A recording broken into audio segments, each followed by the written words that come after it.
Joe Biden's got a big problem. He went all in on the student debt forgiveness, but Democrats, leftists, and conservatives are all angry. That's kind of funny.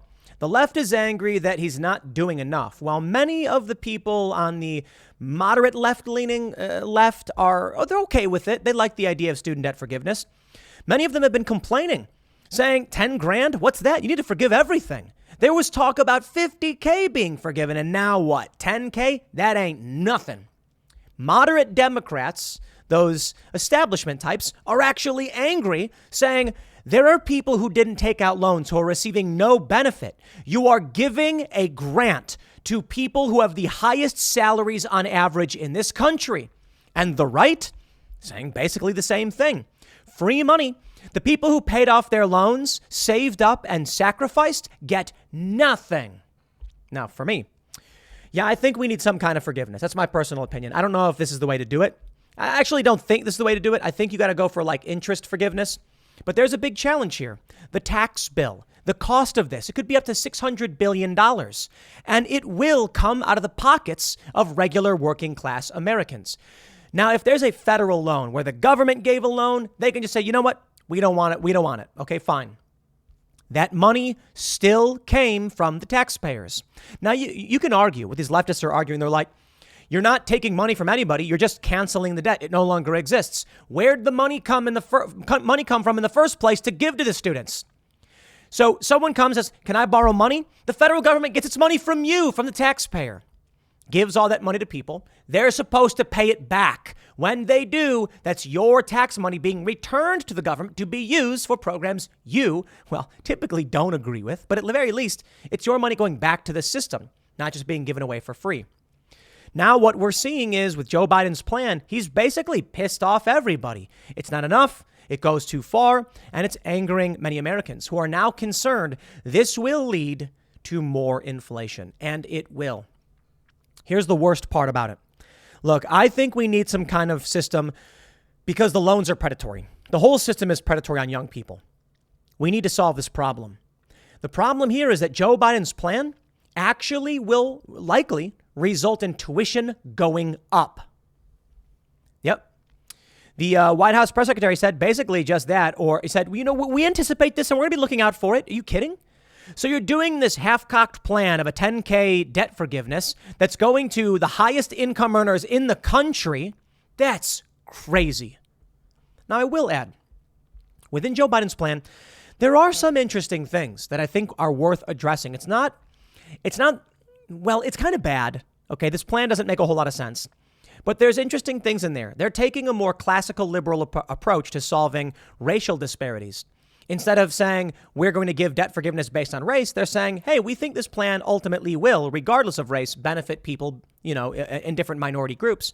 And that's the way it should be. So, look, I always want to make sure we're giving credit where credit is due and we promote the good while calling out the bad. If Biden is backing away from race-based policies and saying, hey, this non-race-based policy will have a net benefit on people who have suffered, through racism or whatever, that's the way you go about doing it. Of course, politically, it's resulting in a lot of problems. And one thing that's being exposed here is that it doesn't matter what you actually support.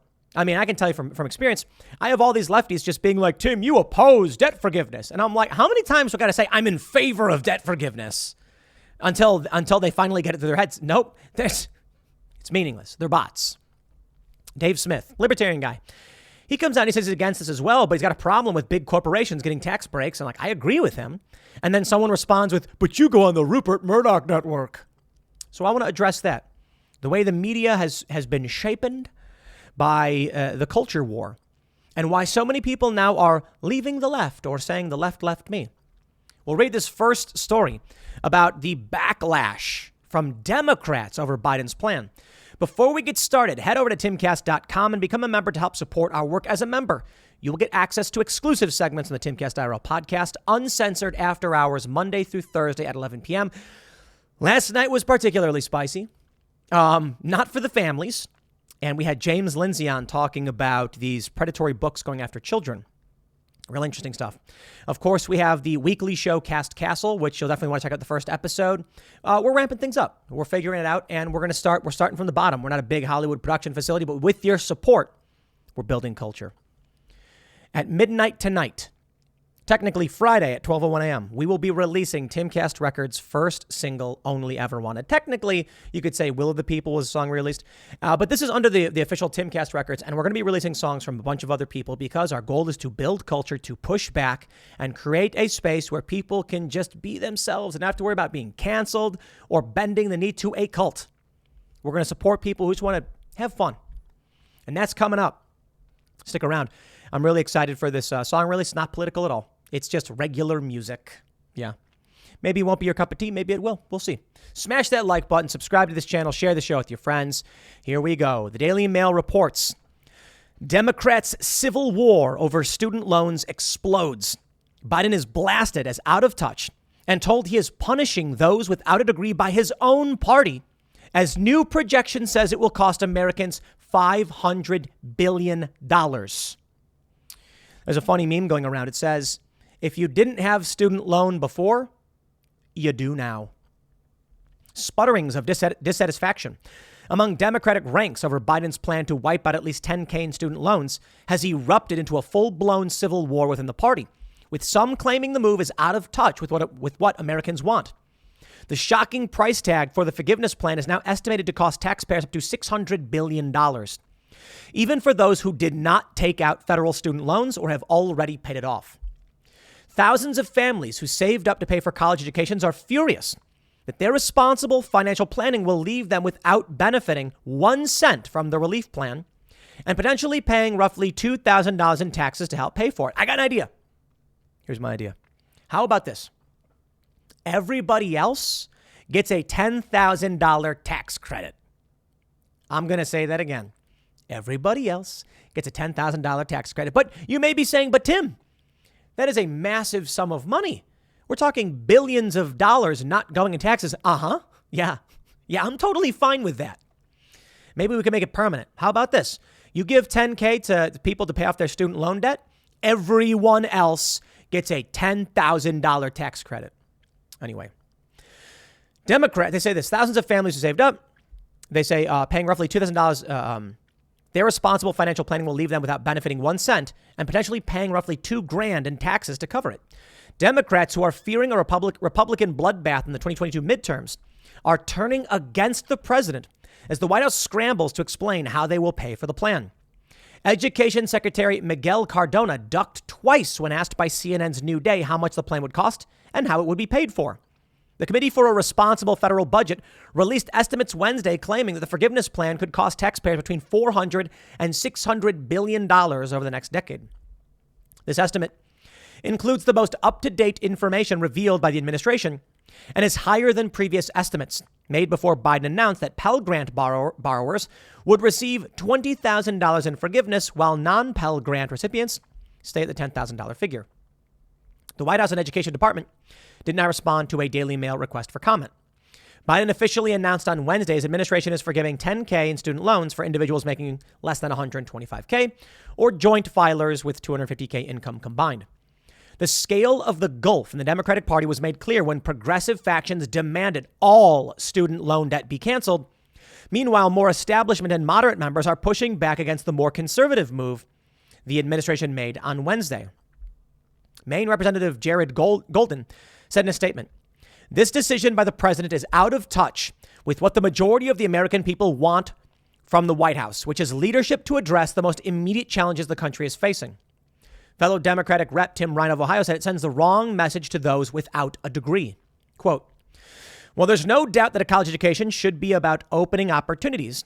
Waiving debt for those already on a trajectory to financial security sends the wrong message to the millions of Ohioans without a degree working just as hard to make ends meet." That's right. College degree holders are the highest income earners in the country on average. Why are they getting a freebie? You were given a loan. You make more money now.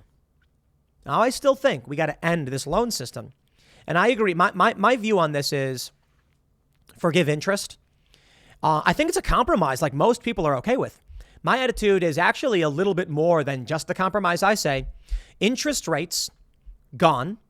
You got to pay back your principal, and any interest paid prior will be applied to your principal. Any excess interest paid will be considered a tax credit. This means you have to have paid back what you used. That's it. There's a question there about potential interest because there is inflation. So, okay, fair point. It still is on the side of debt forgiveness. For me, it's just more of a moderate, slightly left position. But I'd be willing to say, okay, how about we do a flat, not compounded interest? If you borrowed $50K, we calculate for inflation and you have to pay back with inflation. Then that will be your new principal and all interest prior will be applied. Here's why I think that makes sense. Look, when you borrow money, you got to pay it back. You can't take taxpayer dollars, or assuming it's fractional reserve and credited upon issuance of the loan, you can't inflate the money market and then expect all of these regular working class people to absorb the inflation. No, you got to pay it back. But these loans, in my opinion, are predatory. And there are people who have taken out loans for 50 grand, paid back 70 and still owe 30. I'm sure you know people who are in that position. How does that make sense? That's not inflation. That's insane. So how about this? You took out 50 grand 10 years ago. Today, that's probably around 65 grand. Okay, well, we'll apply that inflation. You got to pay that back. Whatever interest you paid is applied to your existing principal. And then anything after that, I think, goes towards a tax credit because I got to be honest, I literally don't care if taxes were like totally eliminated outright. Give everybody a tax credit. I'll tell you this. Everybody gets a $100,000 tax credit. There you go. Then only the rich people are paying. Yeah, still fine with that. Anyway, they say with midterms right around the corner, some Democrats are worried that they will lose favor among those who worked hard to save up, work through, or swiftly pay off their loans. Yup. That's a fact. One of the most vulnerable Democrats in the House, Rep. Chris Pappas of New Hampshire, criticized Biden's decision on student loan forgiveness. He said the move sidesteps Congress and insisted it would do little to fix the core issue of the affordability of higher education. The nonprofit Taxpayers Protection Alliance told Daily Mail that Biden's plan is a reckless policy that will overwhelmingly benefit wealthy Americans and increase the deficit and debt. Not to mention, my friends, that back in July of last year, Nancy Pelosi disputed Joe Biden's power to forgive student loans, saying, no, Congress has to do it. Yeah, well, Biden doesn't care. See, this has been the hallmark of the Joe Biden presidency. Do things by executive order that you know are probably not constitutional, and then wait for them to reverse it, but it already happened. Like the mandates. He can come out and be like, yeah, well, you know what, we'll do it. And then it'll take several months before you can actually get any court remedies, and he'll get to do it. What's basically being said is you can do it until the court stops you. Absolutely insane. How do we come to this point? Where's Pelosi now? The Wall Street Journal editorial board wrote a scathing article slamming Joe Biden and the cost. Writing, Biden's $500 billion student loan forgiveness coup. His student loan write-off is an abuse of power that favors college grads at the expense of plumbers and FedEx drivers. This is not the way, man. And I'll say it again. The left wants me to come out and give this nonsensical and insane full-throated, we should cancel all debt. Not happening. Because I don't favor giving free money to rich people. The left is not really the left. These people, I don't know what's wrong with them. I want to tax the rich. Yo, the college educated, they're the bourgeoisie. They are the higher income earners in this country. I agree. The loan system is predatory, and I want to see it shut down, and I want to see relief to these people because I can respect that they're trapped under a boot. But for them to come out and think they get free money, no, you got to pay back the principal. But I think it's fair to deal with the interest. Wall Street Journal's editorial board writes, well, he did it. Waving his baronial wand, President Biden on Wednesday canceled student debt for some 40 million borrowers on no authority but his own. This is easily the worst domestic decision of his presidency and makes chumps of Congress and every American who repaid loans or didn't go to college. You got to understand, man. I get the argument when they're like, you're mad because I'm getting relief because you didn't. Yeah, because there are people who slept on couches thinking I need to pay these loans off. And you and other people who didn't paid the bare minimum, and now you're getting a free ride. Sends the wrong message, and it's going to really piss people off. The president, who never says no to the left, did their bidding again with this act of executive lawmaking or breaking. The government will cancel $10K, so this we know. But there's much more. Biden is also extending loan forbearance for another 4 months, even as unemployment among college grads is near a record low 2%. Congress's CARES Act deferred payments and waived interest through September 2020. But Donald Trump and Joe Biden have extended the pause for what will now be nearly 3 years. Wow. Wow, that's crazy. The administration is claiming again, this will be the last extension and is needed to help borrowers prepare to resume payments. But even if the administration lets the forbearance end in December, about half of borrowers won't have to make payments since their debt will have been canceled. Most of the rest will only make de minimis payments because Mr. Biden is also sweetening the income-based repayment plans that Barack Obama expanded by fiat. Borrowers currently pay only up to 10% of discretionary income each month and can discharge their remaining debt after 20 years, 10 if they work in the public service. Democrats said these plans would reduce defaults. They haven't. Federal student debt has ballooned because many borrowers don't make enough to cover interest and principal payments. So their balances expand. Student debt has nearly doubled since 2011 to $1.6 trillion, though the number of borrowers has increased only 18%. Now, Mr. Biden is cutting undergrad payments to a mere 5% of discretionary income. The government will also cover unpaid monthly interest for borrowers so their balances won't grow even if they aren't paying a penny. This will mask the cost to taxpayers of the administration's rolling loan write-off. Student loan debt won't appear to swell even as it does. What a fabulous accounting trick.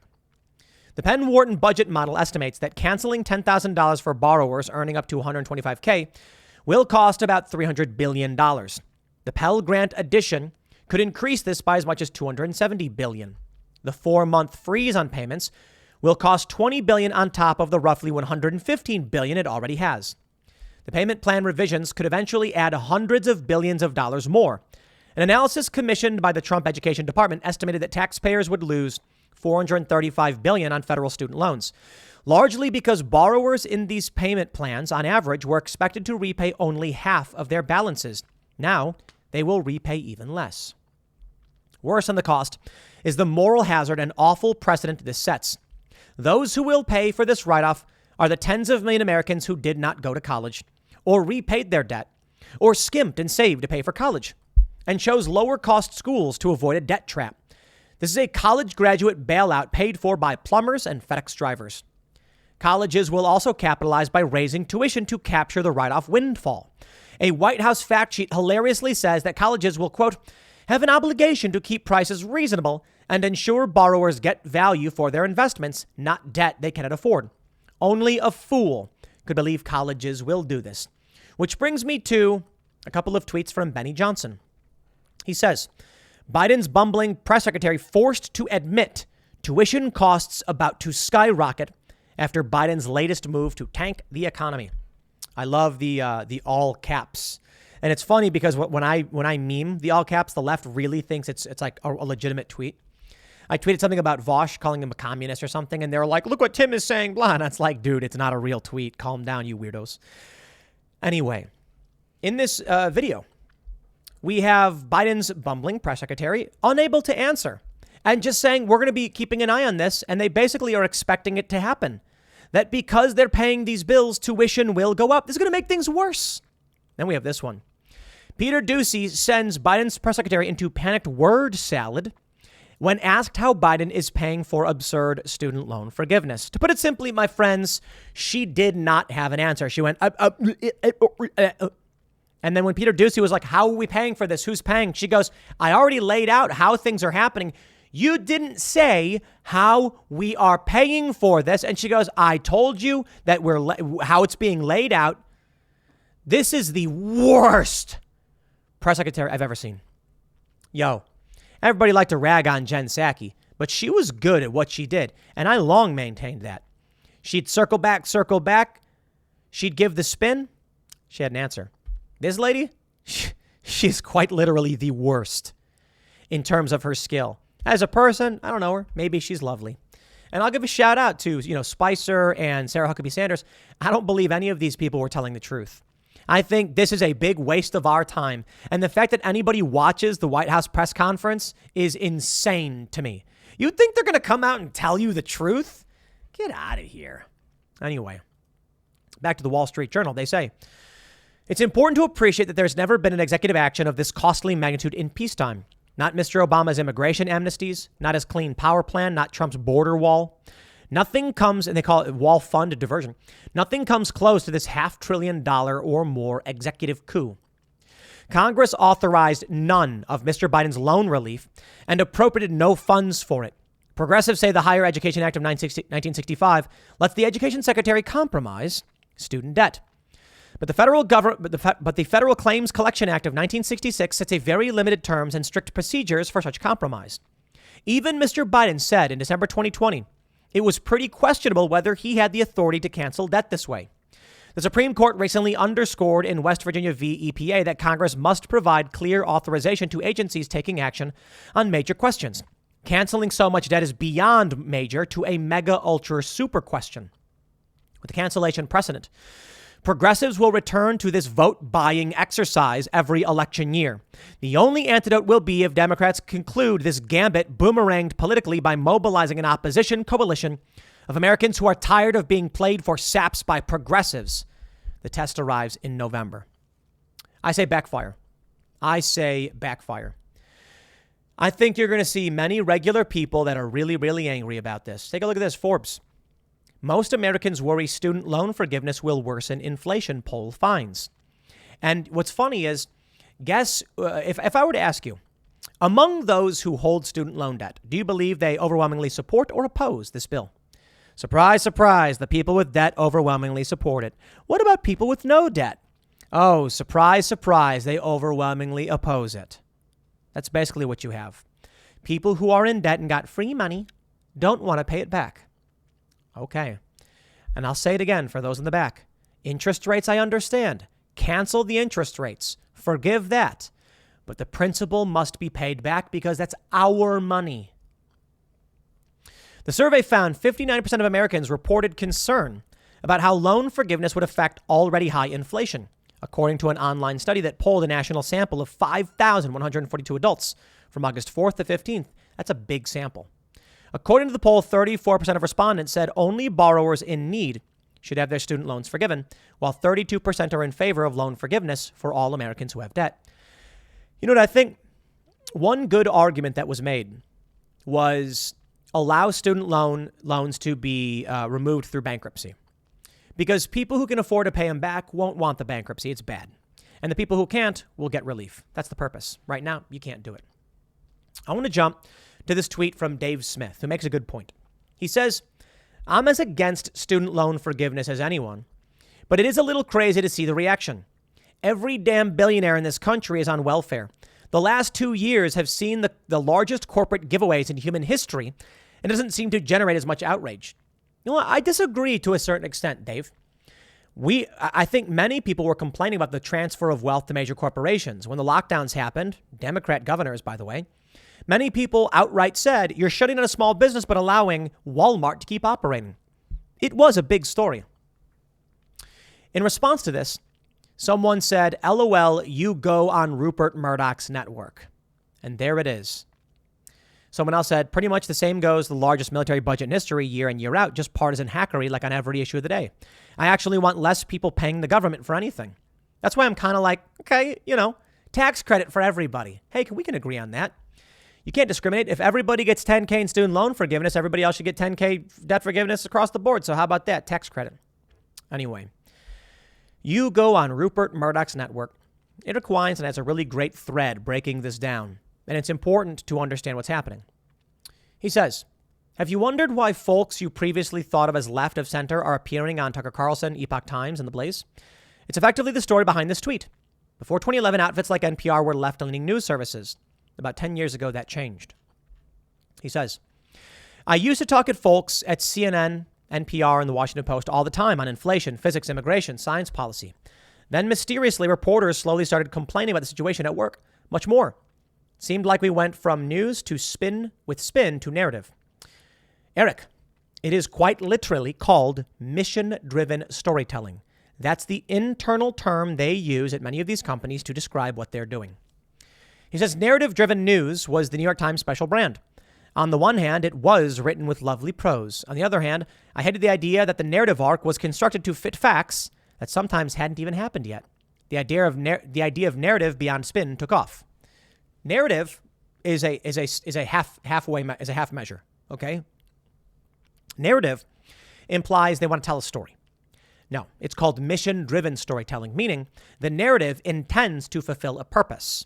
Mission-driven news or mission-driven storytelling is a more important framing because narrative-driven news, again, you're just basically saying they have a story to weave. Mission-driven is they're lying to you for political power. He says, reporters started warning me. We're hiring kids who don't believe in objective factual reporting. We're being pushed to be on Twitter. Editors aren't letting our best stories through as much. I can't use you anymore if you aren't going to play ball. It sucks. Sorry.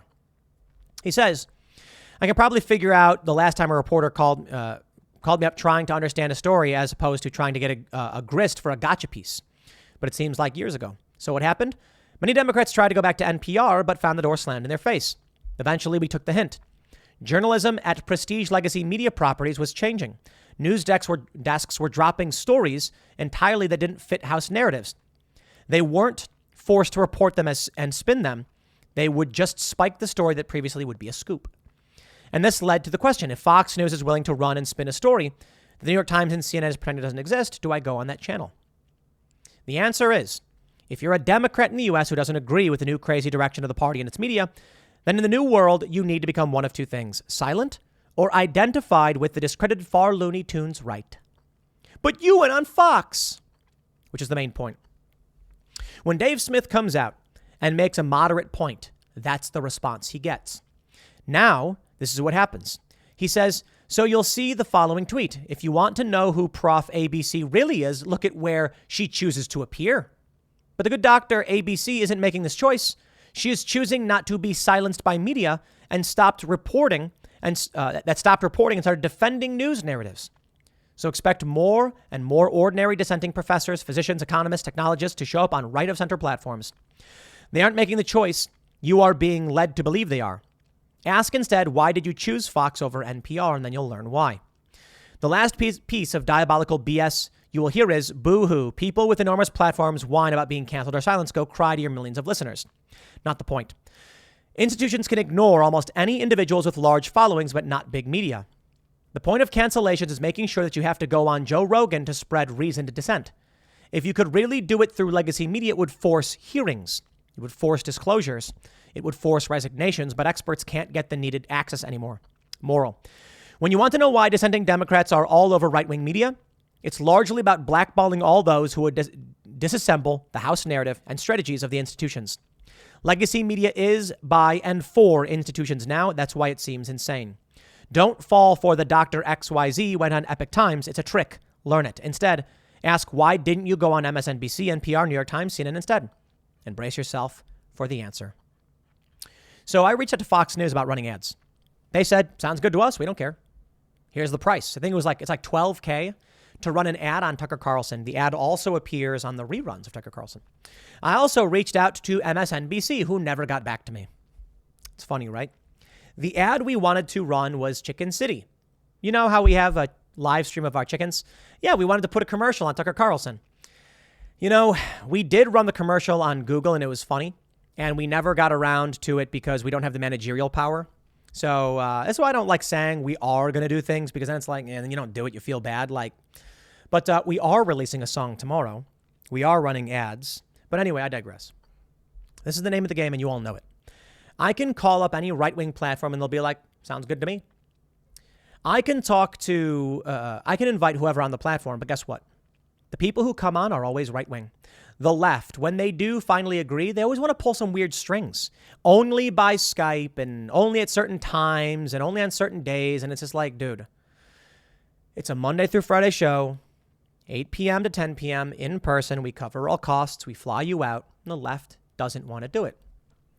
I think it's like 90% of our guests are moderate to right-leaning and like 10% are left-leaning. I mean, 10% is better than nothing. We've had progressives on. We've had people I disagree with on. A couple different leftists. They were good shows, in my opinion. And this is what you get, though. The system is completely broken. Biden is making a huge mistake here. What he's doing is trying to pander to the progressive vote who hates him. They despise him. This half measure is just pissing everybody off. He's not giving the left what they want, and he's spitting in the face of working class blue collar Democrats and conservatives. So what is the point of this? To fizzle out? To set insane precedent about buying votes? That's what he's trying to do. You know, if he was smart, what he'd say is, what we're going to do, man, we're going to forgive $10,000. And then we're going to run it through Congress in the next session, maybe around February, to approve $50,000. That'd be the smart play. Because he gives you a little taste. That's how it works. How the drug dealers do it. They give you a little taste. You feel that debt forgiveness? Feels good, huh? You want the full package? Well, only if the Democrats win Congress in November. That would be the smart play. But you know what? Maybe too overt, too heavy-handed, because that's buying votes, basically. That's that famous quote, though, by that dude who said, the American public will endure until Congress realizes they can pay the American voter with their own money. Especially considering fractional reserve banking and the printing of money, quantitative easing, etc., they can just create money on the books, deposit it in your account, and then let inflation destroy everything, but you still feel good getting that hit after hit. And that's the game they're playing. To give you a little taste. Here's some free money. You don't got to work. Then, the people who didn't want to work, they get it forgiven. And the people who did want to work get spit on.